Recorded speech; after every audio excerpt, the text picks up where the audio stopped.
আসসালামু আলাইকুম। বাংলা সংবাদে সবাইকে স্বাগত জানাচ্ছি। আমি চিন্তিয়া হক। শুরুতেই সংবাদ শিরোনাম। শেখ হাসিনাকে যে কড়া বার্তা দিলেন রেজাউল করিম। এদিকে হাসিনার পতনে ভারত বাংলাদেশ সম্পর্ক অবনতি, লাভবান হবে চীন। জানাবো অন্তর্বর্তী সরকারকে হুঁশিয়ারি দিলেন কাদের সিদ্দিকী। এবং সর্বশেষ জানাবো পট পরিবর্তনে হাইব্রিডরা বিএনপিতে। দর্শক শুনছিলেন সংবাদ শিরোনাম, এখন বিস্তারিত। শেখ হাসিনাকে যে কড়া বার্তা দিলেন রেজাউল করিম। ইসলামী আন্দোলন বাংলাদেশের আমির মুফতি সৈয়দ মোহাম্মদ রেজাউল করিম বলেছেন, শিক্ষার্থীদের যৌক্তিক দাবি না মেনে শেখ হাসিনা সরকার নির্বিচারে পাখির মতো গুলি করে হত্যাযজ্ঞ চালিয়েছে। হাসিনা সহ সব হত্যাকারী, বিদেশে অর্থ পাচারকারী, দুর্নীতিবাজদের বিচার করতে হবে। পাচারকৃত অর্থ দেশে ফিরিয়ে এনে বাজেয়াপ্ত করতে হবে। সুন্দর একটি বাংলাদেশ দেখার প্রত্যাশা করছেন দেশবাসী। বিগত জালেম সরকারের নির্বাচন কমিশনে জড়িতদের বিচার করে জনগণের প্রত্যাশা পূরণ করতে হবে। দেশের সংখ্যালঘুদের জনমান ধর্মীয় উপাসনালয়ের নিরাপত্তা দেওয়া ইমানি দায়িত্ব। হাসিনার পতনে ভারত বাংলাদেশ সম্পর্কে অবনতি, লাভবান হবে চীন। ছাত্র জনতার গণ আন্দোলনের মুখে প্রধানমন্ত্রীর পদ থেকে পদত্যাগ করে গত 5 আগস্ট দেশ ছাড়েন শেখ হাসিনা। ধারণা করা হচ্ছে আওয়ামী লীগ সরকারের পতনে ভারত বাংলাদেশ সম্পর্কের অবনতির সূচনা হতে পারে। একই সঙ্গে বাংলাদেশ নিয়ে প্রভাব বাড়তে পারে চীনের। রোববার এক প্রতিবেদনে এসব তথ্য তুলে ধরেছেন ভয়েস অব আমেরিকা। শেখ হাসিনার গত 15 বছরের শাসনামলে ভারতের অকুণ্ঠ সমর্থন পেয়ে এসেছে। ভারতের জাতীয় স্বার্থের প্রয়োজনে আওয়ামী লীগকে সেরা বিকল্প মনে করে দিল্লি। বাংলাদেশের গত 3বারের বিতর্কিত নির্বাচনে আওয়ামী লীগের পাশে ছিল ভারত, কিন্তু কোটা সংস্কার আন্দোলনের মধ্য দিয়ে ক্ষমতাসীন হাসিনার পতন ঘটে। এমন পরিস্থিতিতে বাংলাদেশের প্রভাব বলয় বাড়াতে পারে চীন। নয়াদিল্লির অবজারভার রিসার্চ ফাউন্ডেশনের অধ্যয়নে ভাইস প্রেসিডেন্ট হর্ষ প্রান্ত বলেন, এটি ভারতের জন্য একটি গুরুতর চ্যালেঞ্জ। 15 বছরের বেশি সময় ধরে বাংলাদেশে আওয়ামী লীগ সরকার ছিল, যারা মূলত ভারতীয় স্বার্থের প্রতি সহানুভূতিশীল। তাই বছরের পর বছর স্থিতিশীলতার পরে এখন রাজনৈতিক অনিশ্চয়তা চলছে, তা অস্বস্তিকর।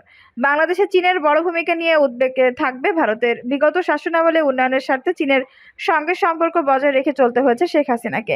একই সঙ্গে ভারতের সঙ্গে জোরালো সম্পর্ক ধরে রাখে আওয়ামী লীগ। হর্ষ প্রান্তের আশঙ্কায় অতীতে বিএনপি চীনের প্রতি বেশি ঝুঁকেছে, তাই এবারও ভারতের স্বার্থ উপেক্ষিত হতে পারে। পান্ত আরও বলেন, শেখ হাসিনা নয়াদিল্লির দৃষ্টিকোণ থেকে বেশ কার্যকরভাবে চীনা ও ভারতীয় স্বার্থের ভারসাম্য বজায় রেখেছিলেন। অন্যদিকে বাংলাদেশ জাতীয়তাবাদী দলকে বিএনপি অতীতে ক্ষমতায় থাকাকালে চীনপন্থী দল হিসেবে দেখা হতো।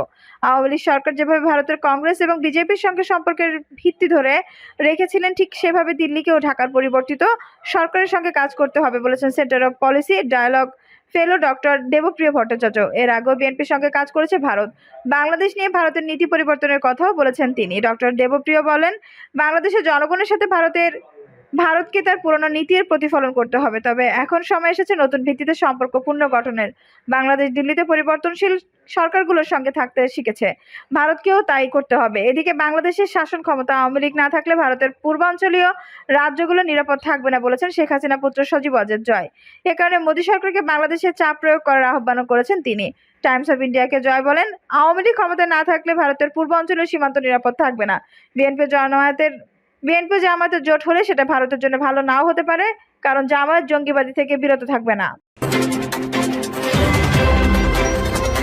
অন্তর্বর্তী সরকারকে হুঁশিয়ারি দিলেন কাদের সিদ্দিকী। কৃষক শ্রমিক জনতা লীগের প্রতিষ্ঠাতা সভাপতি বঙ্গবীর কাদের সিদ্দিকী বীরত্তম বিজয়ী ছাত্র জনতাকে উল্লেখ করে বলেন, একটা বিজয় আর একটা পরাজয়ের জন্য অপেক্ষা করতে হয়। একটা পরাজয় বিজয়ের প্রথম ধাপ। সেই জন্য যারা বিজয় অর্জন করেছেন তাদের মানুষের আস্থা অর্জন করতে হবে, মানুষের বিশ্বাস অর্জন করতে হবে, মানুষকে এই দোজখের হাত থেকে বাঁচাতে হবে। আমি অভিনন্দন জানাই কোটা সংস্কার আন্দোলন এবং বৈষম্য বিরোধী আন্দোলনের মধ্য দিয়ে যে ছাত্র যুবকরা এই মহান বিজয় এনেছে তাদেরকে বিজয়কে অভিনন্দন জানাই। কাদের সিদ্দিকী বলেন, যারা শহীদ হয়েছেন তাদের আত্মার মাগফিরাত কামনা করি, তাদের পরিবারের সদস্যদের প্রতি সমবেদনা জ্ঞাপন করি। দেশে কোনো রকম ভাঙচুর, কোনো রকম অগ্নিসংযোগ আর যেন কেউ না করে। কমলমতি শিক্ষার্থীদের আন্দোলনের সুযোগ নিয়ে যারা শত্রুতা সাধনের চেষ্টা করবে, তাদের ভবিষ্যৎ ভালো হবে না। তিনি বলেন, আজকে দেশ জ্বলছে। 1971 সালে আমরা যে বিজয় এনেছিলাম, আজকে ছাত্র, আজকে যুবক সেই বিজয় এনেছে। আজকে দেশের মানুষ যেভাবে অবহেলিত হয়েছে, অসম্মানিত হয়েছে, তার বহিঃপ্রকাশ হচ্ছে আজকের এই ক্ষোভ। তিনি আরো বলেন, বেশ কিছুদিন পর আমি হুজুর মাওলানা ভাসানীর মাজারে এসেছি। এই জন্য মাজারে এসেছি, আগামী 16 আগস্ট আমি টুঙ্গিপাড়া বঙ্গবন্ধুর মাজারে যাব, বঙ্গবন্ধুর কবর জিয়ারত করতে যাব। আমি ঘোড়া ডিঙিয়ে ঘাস খাওয়া পছন্দ করি না। আমি জানি হুজুর মাওলানা ভাসানী না হলে বাংলাদেশ স্বাধীন হতো না। হুজুর মাওলানা ভাসানী না হলে বঙ্গবন্ধু শেখ মুজিবুর রহমান হতেন না। সেজন্য আমি আগে হুজুর মাওলানা ভাসানীর কবর জিয়ারত করতে এসেছি, তার কাছে দোয়া চাইতে এসেছি। আমি আমার কথা বেশি বাড়াতে চাই না। এই সময় সাবেক মন্ত্রী আব্দুল লতিফ সিদ্দিকী বলেন, আজও বাংলার গণমানুষের অধিকার বঞ্চিত মানুষের, নিপীড়িত মানুষের, অসহায় মানুষের কণ্ঠস্বর হিসেবে পরিচিত বঙ্গবীর কাদের সিদ্দিকী বীরত্তমকে আমি সমর্থন করি। তার সঙ্গে আমি তো থাকবো, কিন্তু কোনো রাজনৈতিক দলের সঙ্গে আমি আর জীবনে সম্পৃক্ত হব না। এটা মাওলানা ভাসানীর মাজারে দাঁড়িয়ে বললাম। পট পরিবর্তনে হাইব্রিডরা বিএনপিতে। দলের কোনো পদ পদবিতে নেই, ছিলেন না কোনো কর্মসূচিতে, আন্দোলন সংগ্রামেও দেখা যায়নি। বিগত দিনে রাজনৈতিক পট পরিবর্তনের সঙ্গে সঙ্গে তারাই এখন বিএনপি নেতাকর্মী সেজে গেছেন। দাপট দেখাতে শুরু করেছেন নিজ নিজ এলাকায়। আওয়ামী লীগ সরকার পতনের পর বিভিন্ন দখল, চাঁদাবাজি আর অপকর্মে পড়েছেন অনেকেই। এতে বিব্রতকর পরিস্থিতিতে পড়েছে দীর্ঘ 17 বছরের বেশি সময় ধরে ক্ষমতার বাইরে থাকা বিরোধী দলের নেতাকর্মীরা। এই পরিস্থিতিতে অনুপ্রবেশকারী কথিত নেতাকর্মীদের বিষয়ে কঠোর সিদ্ধান্ত নিয়েছেন দলের হাইকমান্ড। পাড়া মহলে প্রতিরোধ কমিটি গঠন করা হয়েছে, প্রতিটি এলাকায় মাইকিং শুরু করা হয়েছে দুর্বৃত্ত মোকাবেলায়।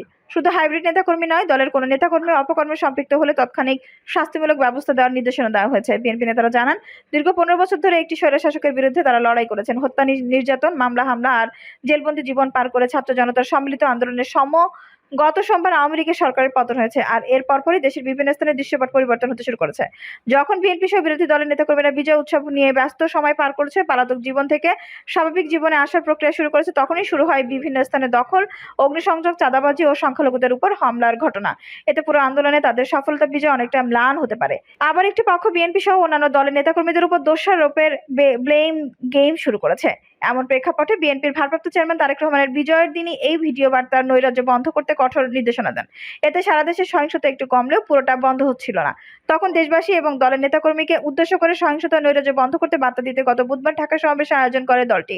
সমাবেশে বিএনপি চেয়ারপারসন খালেদা জিয়া ভারপ্রাপ্ত চেয়ারম্যান তারেক রহমানের একই সুরে প্রতিহিংসা বন্ধ করে দেশ গঠনের আহ্বান জানান। ধ্বংস, প্রতিশোধ, প্রতিহিংসা বাদ দিয়ে ভালোবাসার শান্তির সমাজ গড়ে তুলতে সবাইকে এগিয়ে আসার নির্দেশনা দেন। জানা গেছে, আওয়ামী লীগের সরকার পতনের পরপরই দেশের বিভিন্ন স্থানে দখল ও লুটপাটের নানা খবর আসতে থাকে। ব্যবসা প্রতিষ্ঠান দখল, বাসাবাড়ি দখল, লুটপাট, আওয়ামী লীগ নেতাকর্মীদের বাসাবাড়ি হামলা, সংখ্যালঘুদের বাড়িতে হামলা সহ রাজধানী ঢাকার বিভিন্ন স্থানে গণ ডাকাতির খবর ছড়িয়ে পড়ে বিভিন্ন সামাজিক যোগাযোগ মাধ্যমে। এতে সাধারণ মানুষের মধ্যে বিজয়ে যে আনন্দ, তা অনেকটাই ম্লান হতে থাকে। তারা শঙ্কিত হতে থাকে নিরাপত্তা নিয়ে। এরকম ঘটনার মধ্যে রাজধানীর তেজগাঁ এলাকার গুলশান লিংক রোডে একটি প্রতিষ্ঠানের গুদাম দখল করে সেখানে সাইনবোর্ড টানিয়ে দেন রাজীব নামের যুবদল নেতা, পরিচয় দানকারী এক নেতা। তবে যুবদলের নেতাকর্মীরা জানান, রাজীব যুবদলের কেউই না। বিগত দিনে কোনো কর্মসূচিতেও তাকে দেখা যায়নি। একইভাবে রাজধানীর গ্রিন রোডে একটি বাড়ি দখলের চেষ্টা করেন শ্রমিক দল নেতা হিসেবে পরিচিত দানকারী আক্তার হোসেন। তবে শ্রমিক দলের নেতাকর্মীরা জানান, এই নামে কেন্দ্রীয় কিংবা ওই এলাকার কোনো নেতা নেই। পরে ওই বাড়ি দখলমুক্ত করা হয়। বুধবার রাজধানীর পল্টন এলাকায় রাধুনী রেস্টুরেন্টের মালিকের কাছে চাঁদা দাবি করেন। ঘটনা জানার পরপরই সেখানে ছুটে যান যুবদলের কেন্দ্রীয় সভাপতি মনোয়ার মোন্না ও সাধারণ সম্পাদক নুরুল ইসলাম নয়ন সহ অনেকে। পরে সেখানে দুজনকে আটক করে শাস্তি দেওয়া হয়। এরকম শুধু রাজধানীর বিভিন্ন এলাকায় বিএনপি নেতাকর্মী পরিচয়ে নব্য দখলদের উদয় ঘটেছে বলে বিএনপি নেতারা জানান। অবশ্যই এইসব অপকর্ম রুখে দেওয়ার জন্য প্রতিটি পাড়া মহল্লায় প্রতিরোধ কমিটি গঠন করা হয়েছে। সন্ত্রাসী, নৈরাজ্যকারী ও চাঁদাবাজদের ধরতে গত বৃহস্পতিবার থেকে ঢাকা মহানগর উত্তর ও দক্ষিণ বিএনপি ছাত্রদল, যুবদল, স্বেচ্ছাসেবক দলের উদ্যোগে প্রতিটি ওয়ার্ডে মাইকিং শুরু করা হয়েছে। দলের নেতাকর্মীদেরকেও সর্বোচ্চ সতর্ক করা হয়েছে। যদিও কারো বিরুদ্ধে কোনো অভিযোগ পাওয়া যায় তাহলে স্থায়ীভাবে বহিষ্কারের হুঁশিয়ারি করেছে। এছাড়া আইন শৃঙ্খলা রক্ষাকারী বাহিনীর কাছে তুলে দেওয়ার কথাও বলেছেন দুই মহানগরের নেতারা। দলের নেতাকর্মীরা জানান, গত বুধবার ঢাকার সমাবেশ যেন মহাসমাবেশের রূপ নেয়। এই সমাবেশে বিগত দিনে আওয়ামী লীগের হালুয়া রুটির ভাগিদার এমন লোকজনকে দেখা গেছে মিছিলে আগ্রভাগে। এর মধ্যে বাংলাবাজার এলাকায় আওয়ামী লীগ নেতা ও কাউন্সিলর আজিজ হোসেন ছোটন, ওয়ারি এলাকার কাউন্সিলর সরওয়ার হোসেন আলোর দেহরক্ষী, গাড়ি চালক থেকে শুরু করে তার অনুসারী, সায়দাবাদ বাস স্ট্যান্ডের শ্রমিক ইউনিয়ন সভাপতি হাজী মোহাম্মদ আলী সোবহানকে বড় মিছিল নিয়ে আসতে দেখা গেছে। এরকমের আরও অনেক মিছিল দেখা গেছে যারা বিগত দিনে আওয়ামী লীগের মিছিল, সমাবেশে কিংবা কর্মসূচিতে সরব ছিলেন। এখন তারা ভয় করছেন বিএনপির উপর। অনুপ্রবেশকারীরা দলের প্রতিটি স্তরে ছড়িয়ে পড়েছেন বলে অভিযোগ বিএনপি নেতাকর্মীরা। রাজধানী ছাড়াও দেশের বিভিন্ন স্থানে একই ধরনের অভিযোগ উঠেছে। বিগত দিনে আওয়ামী লীগের রাজনীতি করলেও এখন বিএনপি পরিচয় অপকর্ম করছে। যারা এতদিন আওয়ামী লীগের মিটিংয়ে নিয়মিত ছিলেন, তারা এখন বিএনপির মিছিল আসছেন, মোবাইলে ছবি তুলে নিজেকে বিএনপি প্রমাণের চেষ্টা করছেন। এই গোষ্ঠীটি নিয়ে বিপদে আছেন দলের হাইকমান্ড।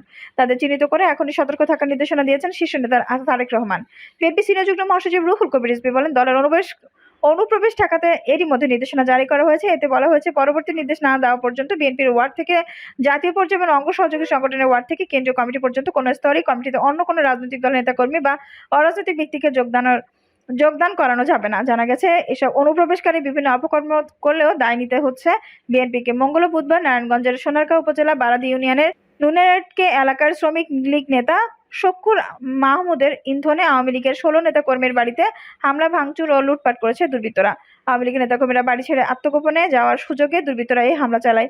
লক্ষ্মীপুরের রামগঞ্জ এলাকার পাড়ার সাবেক ইউপি চেয়ারম্যান মাইনারা পারভিন পান্না দল পরিবর্তনের চেষ্টা করেছেন। তিনি সর্বশেষ ইউনিয়ন পরিষদ নির্বাচনে নৌকা প্রতীক নিয়ে আওয়ামী লীগ দলীয় প্রার্থী হিসেবে নির্বাচন করেন। শেখ হাসিনা পতনের পর মঙ্গলবার পারভিনের অনুসারীরা হঠাৎ করে প্রচার করেন তারা বিএনপির রাজনীতি করেন। দর্শক, এই ছিল এখনকার সর্বশেষ সংবাদ। নিউজটি ভালো লাগলে অবশ্যই একটা লাইক দিন, কমেন্টে আপনার মূল্যবান মতামত জানান। সবসময় আমাদের পাশে থাকতে সাবস্ক্রাইব করে বেল বাটনটা অন করে রাখুন। ধন্যবাদ।